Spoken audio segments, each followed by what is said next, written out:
Is it time for a mind shift? If you don't know what that means, then join your host, Dr. Clint Haycock, a former evangelical Christian pastor and Bible college teacher of over 20 years, along the journey of deconstruction and reconstruction of faith, life, religion, and spirituality.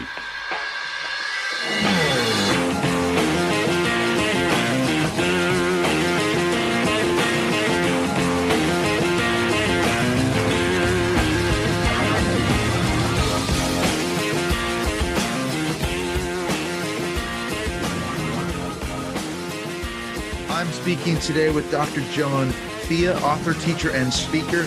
Dr. Fea is the Distinguished Professor of American History at Messiah University in Pennsylvania, where he's taught since 2002.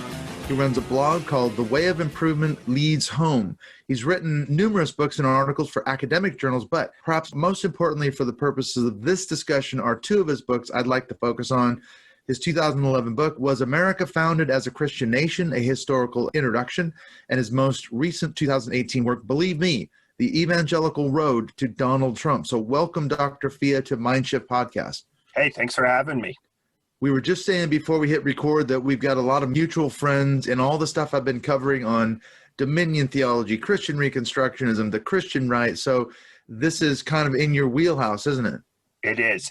And I was telling you again before we started this conversation, if you would have told me like 10 years ago, 10 years ago, that, the sort of Rushdunian Reconstructionism, Seven Mountains Dominionism and so forth was driving the GOP or the Christian right, I would have been slightly skeptical, that it was a major theme. But over the last 4 or 5 years, I have been fully convinced that people like, some of your previous guests like Julie Ingersoll or Peter Montgomery or is McIver?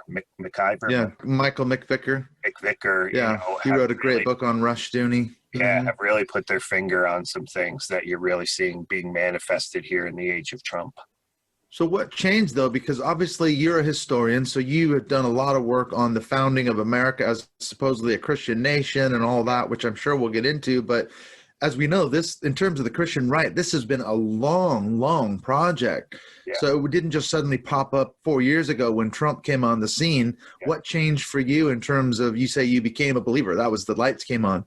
Yeah. I think this idea that the United States was a Christian nation or somehow founded as a Christian nation has been around since the founding. Sure. This was a major theme in the 19th century, but you rarely saw the kind of dominionism or the idea that Old Testament law should be applied to, our republic, the things that came out of the theology of people like Rushduni, Gary North, the Reconstructionists, Gary DeMar is another figure here who's lesser known. They were kind of fringe groups in the 70s. I think it was really, Francis Schaeffer, this evangelical thinker, wrote a book called How Shall We Then Live, that really brought the ideas of Rushduni or translated the ideas of these Christian Reconstructionists into the larger mainstream evangelical world, especially among conservative evangelicals who would make up the Christian right, or the religious right, or it was the earliest manifestation of that, of course, was the moral majority in the 1980s. So, as I think it only made sense that these ideas, which had been around for a while, began to get a little more traction in the 1980s when conservative evangelicals, white conservative evangelicals, began to put their hopes for, whatever you want to call it, changing the world or advancing the kingdom of God into politics, right? Yeah. So like I said, when all of that took place, as a historian, I had known that, there was a sense of Christian nationalism. Well, we didn't really use that term, like when I got started with this. That's been a term that's really emerged with force in the last 5 years, Christian nationalism, to describe the idea that America was founded as a Christian nation. So when I wrote my book, Was America Founded as a Christian Nation, in 2011, Christian nationalism was not even a term that was often used. I don't talk a great deal about Rushduni, except in my chapter chapter on Schaeffer, and I talked about it similar in the way I just did a few minutes ago. Mm-hmm. So I was skeptical that this kind of Reconstructionism was driving the project, right? And so you said, what changed my mind? What changed my mind, when I say change my mind, I mean, it was more, I began to give more credence to this. I began to see this more at work as especially the Trump administration and the evangelical support for the Trump administration kind of revealed a lot of this. You have people like, David Barton, for example, talking about the 7 mountains of cultural influence. I think Ted Cruz, I wrote about this during the 2015 campaign, even before Trump was nominated. Ted Cruz seemed to be engaging in a kind of dominionism. He would often talk about reclaiming the different parts of culture. I wrote a piece in Christianity Today about Ted Cruz and how I saw this as dominionism. And I couldn't believe the kind of pushback that I was getting, from people like me 10 years ago, right? No, this is not there, and I was arguing like, no, I would have said the same thing, but I don't know what else to call this kind of reclaiming of the culture and all the different mountains of influence, whether it be entertainment, business, education, right? I mean, that seems to be what's at work here. And then, I wrote a piece about Cruz in the Washington Post, which I think got the attention of people like Fred Clarkson. Is that his name? Fred Clarkson and Peter Montgomery and other Julie Ingersoll and the sort of Reconstructionist watchers. And I think it was Fred Clarkson who wrote a piece that said, my suggestion that Cruz was engaging in some kind of Reconstructionist theology here, 7 Mountains dominionism theology here, was a sort of opening to like mainstream evangelicals finally saying like, oh my gosh, here it is, So I think that's happening. That's the history, I think, behind it. And, by no means was I sort of a catalyst for this, but that's my own personal journey about how I came to see some of this stuff at work. I think you're right, because I just spoke with Frank Schaeffer the other day for a bonus episode. And of course, we talked about Rushdoony. It turns out Frank actually knew Rushdoony personally. He met him, stayed at his house. I think what you said is basically correct, that Francis Schaeffer rejected some of Rushdoony's more extreme positions, stoning gays and incorrigible teens and trying to establish a theocracy or a theonomy, I guess you could say, the Old Testament law. But yet, I think you're right. He popularized some aspects of this Reconstructionist vision without himself being a Reconstructionist. That was sort of my take on it. Well, I don't know what Frank would say about this, but, he's an insider. So, and he's a very thoughtful insider, right? But I would argue that Francis Schaeffer and other historians have argued this, especially Barry Hankins, whose wonderful book, biography of Francis Schaeffer. If you're interested in this subject, you should read it. But Francis Schaeffer, Frank's father, we called him Frankie back then. He suddenly become Frankie more Schaeffer. Frankie Schaeffer, right? I think Francis is the linchpin to all of this, because he gave people like Jerry Falwell and the sort of pastors, the kind of somewhat anti-intellectual pastors who were, wanting to sort of fight a culture war. He gave them, whatever you think about it, he gave them some kind of intellectual credibility, right? And Francis Schaeffer, I think, most historians would say, there are people like leading evangelical scholars today, like George Marsden, for example, the historian, who would point to Francis Schaeffer in the late 60s, and the God who is there, and some of his deeply philosophical works. I mean, Francis Schaeffer received awards in the 60s from environmental groups for his advocacy of, fighting, we today call climate change and stuff. But I think it was his exposure to Rushdoony that really turned Francis Schaeffer in a different direction. And then if you read like many of the people like Marsden and others associated with the Reformed evangelical tradition, especially the Reformed evangelical tradition coming out of places like Western Michigan, like the Kuyperians, the Calvinists, right? They take if you read they had this like intellectual rag called the Reformed Journal, which was wonderful. You read the Reformed Journal and you get people like Marsden and Ron Wells and Mark Knoll from Wheaton, and these people just say, oh my gosh, what happened to Francis Schaeffer? he starts embracing some really suspect historiography about the Renaissance and about the American founding that appears in his book on civil disobedience that he writes called A Christian Manifesto. And I think it's him embracing Rushdoony that causes this turn in his own personal intellectual thinking, which then, of course, leads to him seeing that Falwell and others could provide him with a political platform to make those new ideas a reality. So there's really two Francis Schaeffers, in my opinion. Those people who were going out to L'Abri in the 1960s were these were evangelicals who were being exposed to Christian thinking for the first time, that intellectual life could be a legitimate vocation, right? And I was too young, but they talk about the kind of vibrant intellectual community that Schaeffer had at this chalet that he operated out in Switzerland, L'Abri. But I think he's the important key here to the whole story. Yeah. That's fascinating. I think Frank would probably agree. I think Frank would agree with that assessment. Yeah. Yeah, I think that's basically the correct view of it, is that he may have picked up from Rushdoony this idea that America was founded as a Christian nation and certain historiography, as you say. Yeah. And then the whole piece, as they were pushing the anti-abortion platform with their film series, Whatever Happened to the Human Race.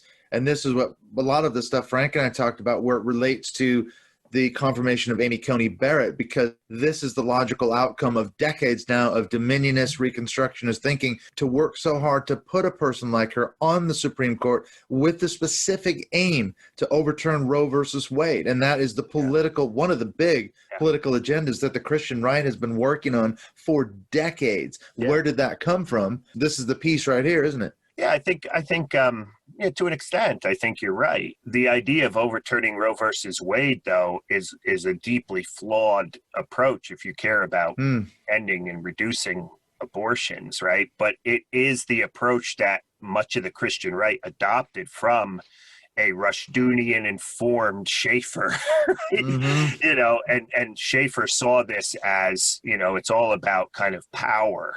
It's all about gaining controls of the levers of power so you can bring about a kind of sense of Christian. I mean, it's sometimes really hard to separate the language of abortion is a moral wrong because science now tells us that a fetus is indeed alive at a certain point, and it's immoral to do that, right? That's one argument, but it's sometimes hard to separate that argument, which I think could be a legitimate argument, and it's actually one that I embrace, from an argument that in order to reduce abortions, it is a way to reclaim America as a Christian nation again, right? I don't think those two arguments are the same, right? You could believe that America is in no way a Christian nation. You could uphold separation of church and state, right? You could embrace Hugo Black in 1947, right? There's a wall, it's high and impregnable, right? And still believe it is immoral to abort a baby, right? I mean, so to me, the issue is not necessarily, I don't think those two can be conflated, but in the minds of the Christian right, sometimes it's hard to tell whether they're like making a kind of moral decision or just simply this is part of their dominionist strategy to reclaim the country, right? So that's where I would come down on that. That's where I might disagree with, maybe someone who is a pro-choice person who is criticizing this Rushdoonian strain within American evangelicalism. Right. So I mean, I think it's a flawed strategy, the Roe v. Wade strategy. Simply, we could get into a whole conversation about this because, Roe v. Wade, overturning Roe v. Wade, if you really care about reducing the number of abortions, will do very little, I should say, to reduce the number of abortions, right? Instead, this kind of Rushdoonian Christian right culture war kind of mantra of overturning Roe versus Wade has just become a way to raise money for politicians. It's a way for politicians we're seeing this with Trump, right? It's a way in which to hold power, to have a base, a political base, right? All you have to do is just check that box. And I'm convinced that not all, but a lot of the candidates that Christian right leaders support could really care less about, unborn babies in the womb. I think you're absolutely right. I was reading one of your pieces earlier today on the Sojourners. I think you wrote it maybe a year or so ago. And you said that exactly that the strategy of the Christian right has been for a long time to, like I say, it's about winning elections, get the right person in the White House who will then appoint Supreme Court justices who are conservative, who will then overturn Roe versus Wade, and we win. And then you said, but they're not thinking about what happens after that. I mean, that's a great point, right? What do you do when you win? Like, what does that mean to win, right? What does that mean? You stick, abortion doctors in prison. You stick women who have abortions in prison. You tell Muslims that, you're second-class citizens, right? I mean, what does it mean to win? Yeah. And I think what's the end game? Yeah, and I think that's the ultimate problem with the Christian right. Like, what happens when the dog catches the bumper? You know what I mean? Then what happens, right? It was all about chasing the car. yeah. All they want to do is chase the car, right? When you actually catch it. Yeah, there's no progress. There's no understanding of, like, and this is what I think this whole abortion debate in this election is about, right? I see. They're not all Christian right. They're actually thoughtful, some even Catholic intellectuals, right? People like Robert George at Princeton, a man who I deeply, deeply respect, right? Who goes on the National Review and makes a compelling, logical argument that if you believe that abortion is the killing of a baby, then you cannot in good conscience support a candidate who is like Joe Biden, who is part of the Democratic Party. Okay. I disagree with that for various reasons, but it's a legitimate intellectual argument. What bothers me is that then you have people who embrace that argument telling people who will support Joe Biden that they're not true Christians because they're supporting Joe Biden, But the problem with this argument, and there's a guy at a Southern Baptist ethicist who's claiming this, a guy who's been trained in Southern Baptist schools who claims this. Walker, his last name is. I think the failure is just, once again, right? How long are you going to make a principled stand, right? And what is this principled stand going to do to reduce the number of abortions in America? I'm convinced that poverty relief, dealing with systemic racism, health care for women, right? These are the ways in which the abortion rate is going to continue to drop, which it's been dropping consistently since Clinton, right? So how do these principled stands get us anywhere? And is there a chance that by taking such a moral and principled stand, that actually you're allowing, like, more babies will be killed as a result, right? I tend to be kind of a Christian realist on this. I tend to, think that Reinhold Niebuhr or Dietrich Bonhoeffer, some of these people actually have a much better understanding of the ethics of all of this than the black and white kind of fundamentalist Christian right. But again, I'm getting off track here on abortion, but I think it's all tied into it, right? Because I think the Rushdunian, Schaefferite kind of idea is that politics is just about, creating a Christian nation, and part of the Christian nation is a Christian nation would not kill babies, right? Right. Well, and I think going back to your point about Christian nationalism, okay, that's one thing I haven't heard in connection with the Amy Coney Barrett thing. And my view on it is the whole Christian nationalism narrative or myth, whatever you want to call it, is driving a lot of it, because that's the argument, isn't it? Okay, they'll say, well, we're going to win when we overturn Roe versus Wade, and God's going to start blessing America again because we're returning back to the covenant status. We have erred. We've lost our way. We were founded as a Christian nation. We've strayed from that path. We're going to get back to it. And then God will start blessing us. Then all these wonderful things will start happening. So to what extent does Christian nationalism factor into this whole discussion? Yeah, it's the second Chronicles 7:14 argument, right? I'm not going to quote it, right? But if my people will humble themselves and pray, I will hear their prayers and heal their land, right? So it always struck me how Mike Pence during the coronavirus, I wrote a little bit about this, Mike Pence during the coronavirus hearings would always end by saying, and we're going to try to talk with Dr. Fauci and help our healthcare workers, and we will heal this land, right? I mean, that was such a dog whistle to evangelicals, who knew straight allusion to total. Like, no one else got it, right? It was heal this land. That sounds legit. But I think what does that mean? There's this long again, there's a long history of this, right? This covenant relationship, right? It goes back to 1630, right? John Winthrop, a model of Christian charity, this sermon where he talks about New England, the Massachusetts Bay Colony will become a city upon a hill. We're a new Israel. We're the new chosen people. I tend to be a little more nuanced on this question of American exceptionalism, right? I think America is an exceptional experiment. There's no other country in the world that was born out of the Enlightenment in the way that America was. There's something unique and exceptional about the American experience. Where I part ways with this kind of Christian right American exceptionalism is that you baptize that, right?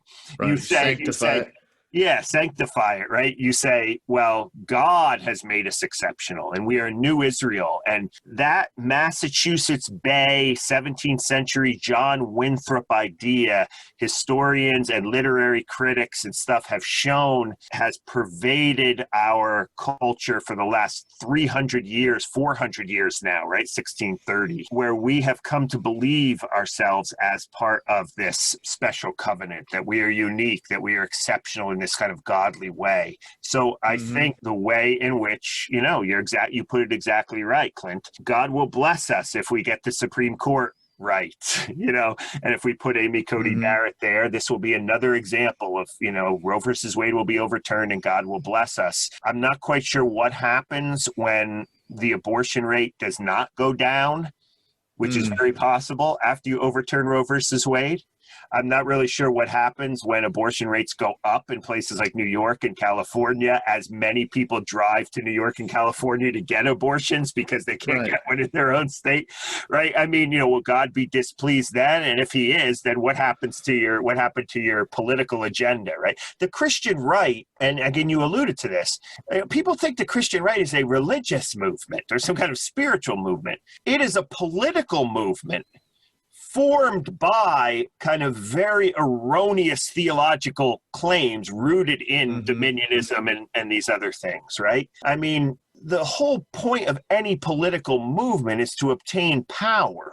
And the Christian right wants power, and they will do anything to get it. This is why they like to, they like Trump to sort of sing their praises. They like to go to the White House and get a pat on the back. They want to make sure they get a seat at, even though it was a coronavirus spreader event, right? Yeah, super spreader. They need a seat at this Amy Coney Barrett announcement. They need to show their constituency how important they are. Yep. There's a piece today by this Christian website, the Christian Post, former political editor, a guy named Nap Nasworth, who resigned because the website was going to become a pro-Trump website and endorse Trump in an editorial. But he has a piece today where he talks about the way that these Christian right leaders would actually unsolicited write letters to the Christian Post asking them to write articles about their appearance on Fox News and so forth. Like, look at me, I was on Fox News. You should write an article about this to show how important I am. Me. Yeah, and they all work. See, there's a piece of this that's not even theological, this kind of Christian right dominionism. There are powerful PR firms and people with connections to power in the Trump White House who are working behind the scenes. There's a man named Johnny Moore who is a PR guy, working behind the scenes to make sure that this Christian dominion idea of a Christian America, which Trump is, advancing, is out there, right? Is getting press, right? Yeah, this is much more than just out there. Yeah, I mean, there are all kinds of things in the machine at work, cogs in the machine. There's a lot of money involved in promoting this. And that's what I mean. It's a political movement. It's not a theological movement or a biblical movement. The Christian right operates just like any other political lobbying group operates, right? Absolutely. Well, we know, for example, guys like Lance Wallnau, he's taught classes in Congress and in various departments of government on Seven Mountains Mandate stuff. You've got a guy like Ralph Drollinger, Capital Ministries. He's in those corridors of power. Tony Perkins, Family Research. I mean, the list is virtually endless, isn't it?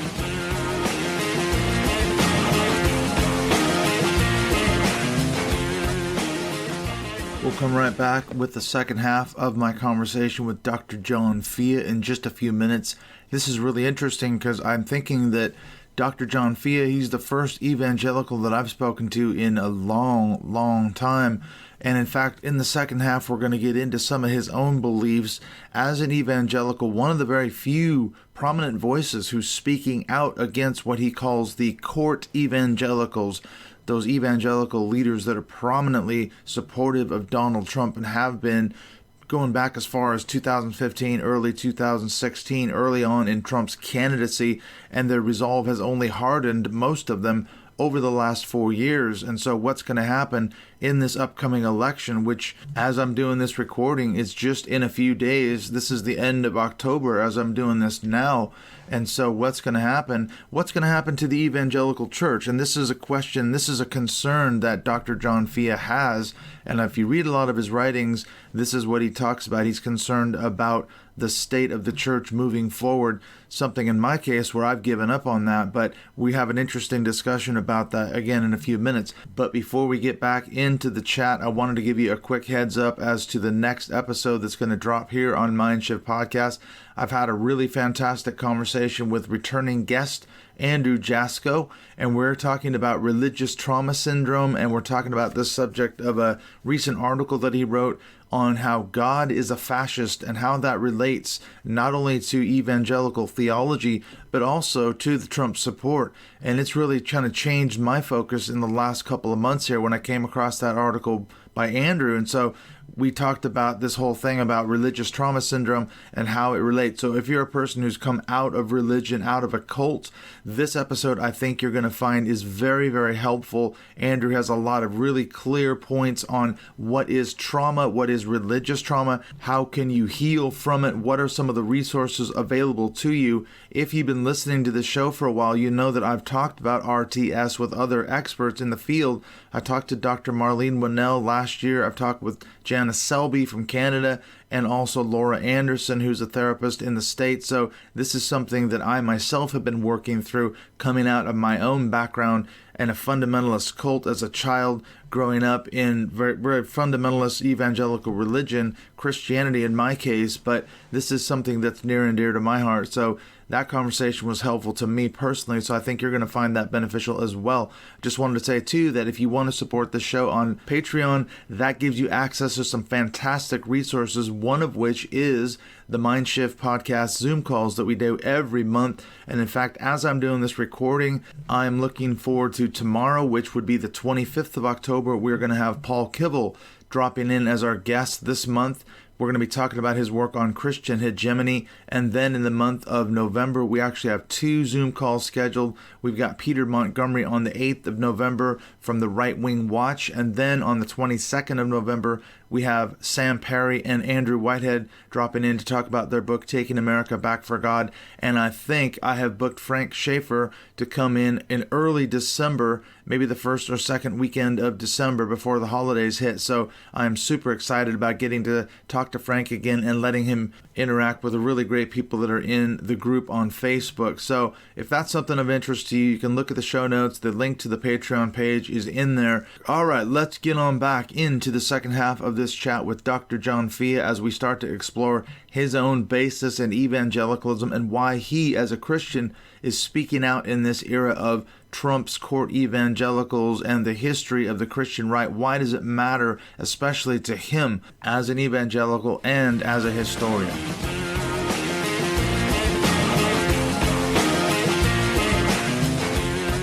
And I know you've done a lot of critiquing of, you call them these court evangelicals, but you yourself identify as an evangelical. Yes. So why are you speaking out against these court evangelicals? Well, I think the court evangelicals are driven by, and again, you name some of these names, I would add to the list, people like Paul White, who claims Franklin she's Trump's Graham, spiritual advisor, Robert Jeffress, the pastor of the First Baptist Church, who there's a joke. I learned today there's a joke before we came on, I learned today there's a joke within Southern Baptist circles that the most dangerous place in Southern Baptist life is between Robert Jeffress and a television camera. I mean, these guys are really desperate to be on camera. Yeah, they're desperate to sort of have their celebrities and so forth. But so what's the deal with these people? I would argue, as an evangelical Christian myself, who believes in the authority of the scriptures, the Bible, in my life, try to live a life in accordance with the teachings of the Bible. I believe that Jesus' death on the cross, redeemed the world from sin. I believe in a conversion, right? One needs to embrace and accept the teachings of the gospel in a very deep and serious way. That's not just kind of cultural. I believe in the nothing controversial. In other words, from an evangelical point of view, I believe in sharing my faith and being active and living out my faith in the world, right? So I'm an evangelical, but my evangelical faith also teaches me that the pursuit of power goes against the pursuit of worldly power or political power, kind of contradicts everything about the core tenets of my faith. We worship a Savior, who gave up power, who sacrificed on a cross. I always think about Jesus in Matthew chapter 4, when he's being tempted by the devil.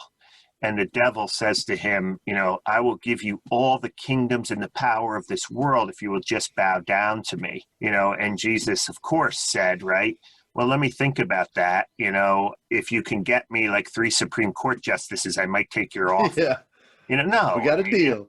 And what's also fascinating, I was just rereading that passage recently. And after Jesus rejects this offer of all this offer of political power, that was the last of, I think, the 3 temptations that Satan brought to him there in Matthew chapter 4. And then the devil leaves and Jesus is left there. And I always skipped over this part of the verse. It then says, the angels came and ministered to him. Right? God came and ministered to Jesus, like he, offered him comfort. And, so in other words, here's Jesus, right? He just rejected worldly power. And what happens? God, speaking here as an evangelical, right? God comes and says, you did the right thing. I'm here to comfort you. I'm here to love you. You did not embrace power. You embraced humility, right? The test in a way. Yeah. And it wasn't like, oh my gosh, how did you, why did you turn that down? We could have gotten, the presidency too. Come on, this is how we. But God was saying, thinking? Yeah, right. But God was saying, no, we're gonna change the world. We're gonna change the world in a different kind of way here. Right. More grassroots, isn't it? Yeah. More grassroots, but also more kind of, we're going to invert things, right? We're going to advance our political entity, right? The kingdom of God, as we evangelicals like to say, in a very different way than the world is going to try to. So I think that's one piece of this whole court evangelical phenomenon. I think a lot of them also play upon fear. The fear of ordinary evangelicals. How many times will you hear one of these evangelical preachers, say things like, unless we can get Amy Coney Barrett or Neil Gorsuch, or, especially after Scalia died, it was right in the middle of the 2016 primary, and you had these court evangelicals, including politicians too, like Ted Cruz and others. And Trump bought into this. Trump learned this quickly too. America's falling off a cliff. If we don't, our democracy will fall off a cliff unless you elect Trump, who will appoint, it turned out to be Neil Gorsuch, right, was the first. But this playing to fear that Joe Biden's a socialist, right? Like people from a certain, actually, I don't have a problem with socialism, as a Christian. That's a whole other discussion, right? I mean, socialism, be Christian. But the fear is, right, of evangelicals of a certain age, when you start talking about socialism, the average Trump voter was 57 years old, right? So you start talking about socialism, Stalin and Brezhnev and where do they go? And the Soviet Union. Yeah, all that comes into people's minds. This is playing upon people's fear. Now, I'll be the first one to tell you, as an American historian, that all politics is based upon fear, right? You want to, Mhm. but for Christians to be involved in this, to me, we have all of these admonitions to fear not. Perfect love casts out fear, right? I often use the quote by the Pulitzer Prize winning novelist Marilynne Robinson, who is also a Christian. She has a wonderful piece on fear in the New York Times. This was back in 2015, maybe, in which she says, fear is not a Christian habit of mind, but yet the Christian right, in order to claim their Christian nation and scare people that their Christian nation is their white Christian nation is in jeopardy, appeal to fear constantly and have built an entire political philosophy around scaring people into believing that their golden age that they once experienced, where everything was Christian, is falling apart. This gets into the nostalgia piece of this. Yep. Right? This Make America great again. Yeah, this longing for a world that probably never existed in the first place. And if it did exist, which I doubt it did, it's not coming back, right? We're not going to become a white Protestant nation again. Right. And it wasn't so good for a lot of other people, too. That's the thing. I read an article the other day where they were talking about Donald Trump's 4th of July speech on Mount Rushmore. Yeah. And he talked about, our ancestors came across the oceans from Europe and they settled this land, and then they moved westward in their wagons and they established towns and brought civilization with them, and on and on. And this author was saying, wait a minute, what about enslaved people? That didn't make it into the speech. What about the Native Americans whose land we stole? Those didn't factor into this speech. It's a complete, like you say, American exceptionalism, manifest destiny type of speech from a white European point of view. I guess that's what they're trying to get back to make America great again. Well, I've said this numerous times. I'll say it again. This idea of this slogan of "Make America Great Again." I'm an American historian, right? So, I find that a lot of people, when they hear that phrase "Make America Great Again," a lot of people I talk to will zero in on the word "great." Right? Great. When were we great? I'm a historian, so I focus in on the word "again." Right. In other words, you tell me when America was great. When was it? Like the 50s? I'm asking this rhetorically, right? The 50s, the Reagan era, the 19th century, the time of the founding, right? When was America? What do you want to get back to when America was great, right? Right. What period is the best? Yeah, and then I'll, as a historian, will be happy to kind of step into that conversation and say, let's look at what life was like for everybody during that period, right? I think nostalgia is an inherently selfish way of looking at the past, because you get nostalgic for things that are only related to you and your story, right? So, mostly it's white people who are nostalgic. I mean, there's a racial component to nostalgia. Right. It's white middle class people who say, like, oh, I wish I could get back to the good old days of Ozzie and Harriet, or Leave It to Beaver, or whatever. No, Father knows best. Yeah, African Americans, they may be nostalgic for some kind of, they miss their family or some kind of, but publicly they're not nostalgic. No African American, as much as we have race problems today, which need to be addressed, I think most African Americans would tell you no one wants to go back, right? No one wants to go back to slavery. Or civil rights Jim Crow or segregation, right? So I think this nostalgia is something that is very much tied into the Christian nation, right? A white Christian America used to be a white Protestant America, and then finally by like the 1970s or 60s or 70s, finally after JFK, right, you finally are allowing Catholics to come into it now. So it's a kind of white Christian America, and the future of America is not white, and may not even be Christian.